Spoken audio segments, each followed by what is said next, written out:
Senior ডাক্তাররা আজকে প্রথম পথে নামলেন এরকম নয়, প্রথম দিন থেকেই যে আন্দোলন চলছে সেই আন্দোলনে আমাদের পাশাপাশি প্রত্যেকটা সিনিয়র ডাক্তারদের সংগঠন, স্বাস্থ্যকর্মীদের সংগঠন, নাগরিক যে মঞ্চগুলো সবাই কিন্তু প্রথম দিন থেকেই ছিল।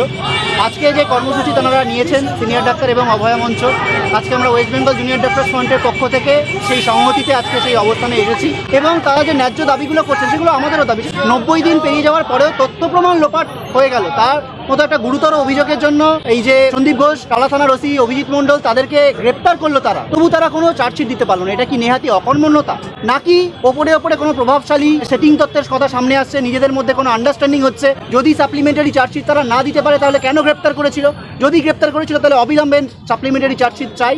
একদমই তাই। এর আগে আমরা যখন এখানে অনশন মঞ্চ বানাতে গিয়েছিলাম তখন পুলিশের ভূমিকা দেখেছিলাম, তো আমরা বুঝতে পারছি না যে পুলিশ প্রশাসনেরই বা কিসের ভয়, তারা কার পক্ষ নিতে চাইছেন? পরোক্ষ বা প্রত্যক্ষভাবে কি ধর্ষক বা যারা এই থ্রেড কালচার, ভয়ের রাজনীতি, তাদের পক্ষ নিতে চাইছে?